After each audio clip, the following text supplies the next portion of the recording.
Hello, and welcome back to Dave's American Flyer Trains. In this video, we're on the layout and on the railhead with American Flyer Atlantic Locomotive by A.C. Gilbert. I have several in my fleet, and I have enjoyed them immensely. I also enjoy immensely the die-cast locomotives, even like the 310 you see in the background, for their dependability and smoothness of operation and response. No less is the case of this one, this Atlantic, that is owned by someone else that I just recently did an extensive rebuild. I kind of call them the workhorse of the fleet. Whenever I have something that doesn't work or a little bit of problematic area on the track, I usually bring out an Atlantic to kind of fill in until I can get some of the more complex and more complicated locomotives ready to operate. This is American Flyer Atlantic Locomotive by A.C. Gilbert. They are relatively inexpensive. They're easy to find and I think pretty much enjoyable to operate. And according to Deeger, they are where Gilbert's research, development, and management experimented trying to build better operating trains. This is 442. Its number is 300 AC. I have the 300 one-piece boiler and also a plastic Atlantic. This one's number 300 AC, produced in 1949 and 1950. This one has a build date of May 1949. No smoke, no choo-choo, operating headlight, and as you can see by the lever in the top of the boiler, it's got the 4-position boiler-mounted reverse unit. Sheet metal trucks are on the tender, as well as the tender itself is sheet metal. According to Doyle's classification system, this is a Type 1. Now for Deeger, it might be a Type 2. It was first produced using a 4-piece boiler like the one you see here. The wire handrails, which are nice and shiny as you see them here, that evolved later into one-piece die-cast, which is what I have, and later into one-piece plastic locomotives, also which I have. While they're molded into the later Atlantic locomotives when they had the one-piece boiler, this one has 3 pairs of wire handrails, which turned out to be very easy to clean and service, to remove and then replace. It has one each on each side of the boiler that are held in by these carter pins. The second links the pilot deck here on the front to the boiler, and a third is at the rear of the cab, right here, the handrails, just as you're supposedly entering the cab. Now it's this, I think, this pilot to boiler rails that really provides a distinctive appearance for these trains, and one of the reasons I'd actually like to own one of these. As you can see, these types have a complete side mounting right in here for the linkages, part of which is centered right here between the drivers at the boiler bottom edge. Likely designed as a mounting for an eccentric rod right here, similar to those found on larger locomotives. So if you have one of these, this Type 1, the early ones, and you see this place right here that looks like a screw is missing or maybe some side linkages are missing, it is not.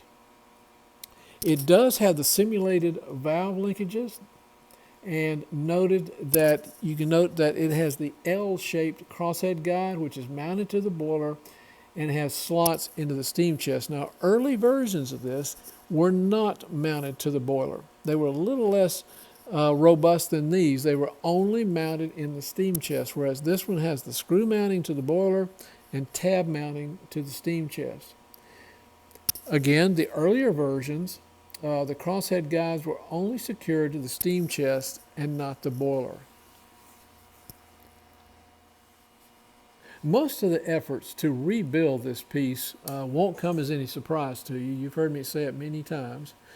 I removed oil, grease, and carbon dust, some of it pretty excessive, including in the gearbox or the gear cavity. But it was everywhere. All wheels, the power pickup wheels were problematic, as well as even the rims on the drivers. So there was plenty of carbon dust and grease and oil to go around.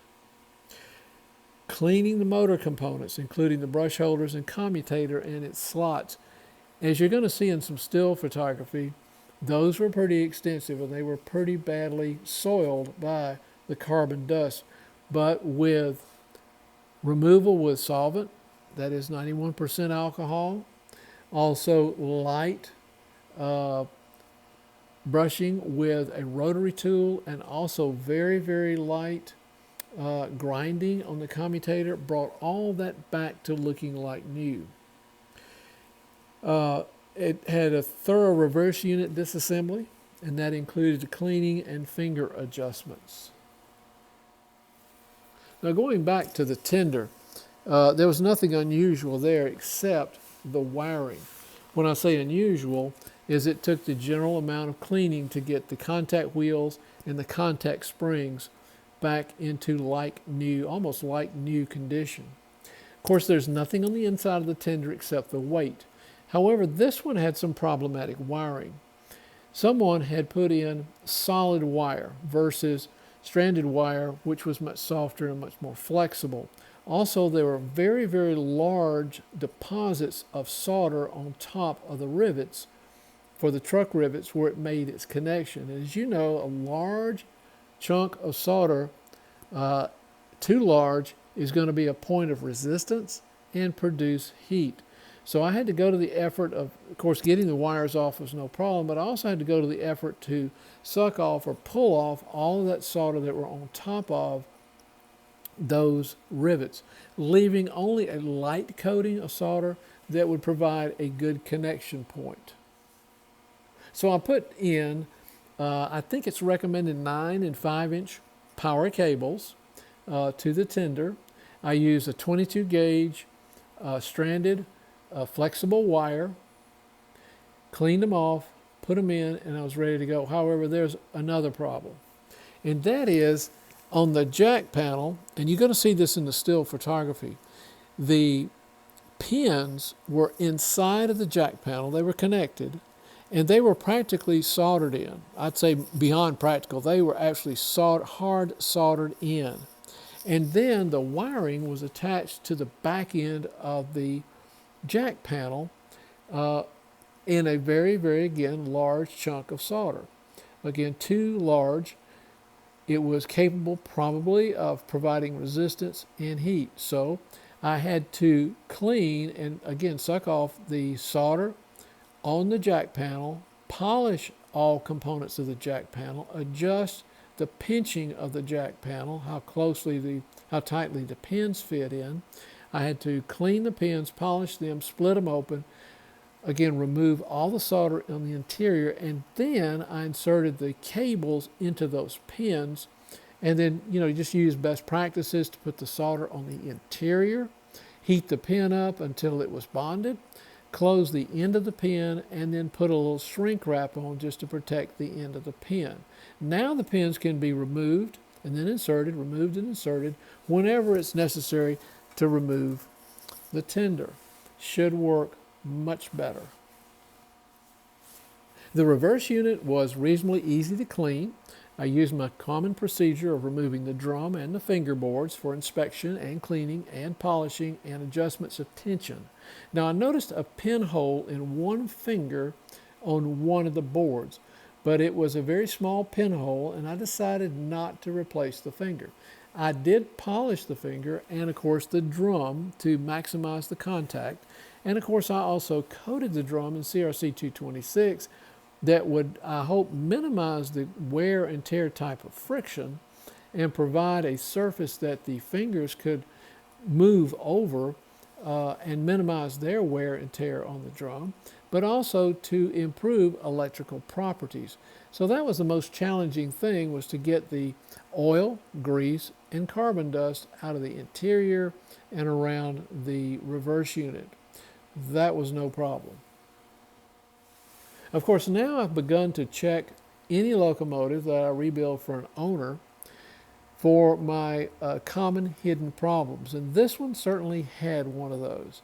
When I inserted the pins into the jack panel, I noted that the tension or friction that was created to hold the pin in was created by the pin fitting into the fiber board, that is the back plane of the jack panel, and not the jack openings themselves where it should be metal to metal. Now, I ran into that problem a long time ago, and it drove me crazy for a long time in that I would insert a pin. It felt like it was very solidly mounted and connecting because it, again, was rubbing and being held by the fiber board of the back plane of the jack panel rather than the connecting points. All I had to do is take my needle nose pliers and close up the tip of those receptacles for the pins, and then reinsert the pins and make sure that the tip of the pin was being closed very tightly by the receptacle. I did that on this one before I had the problem.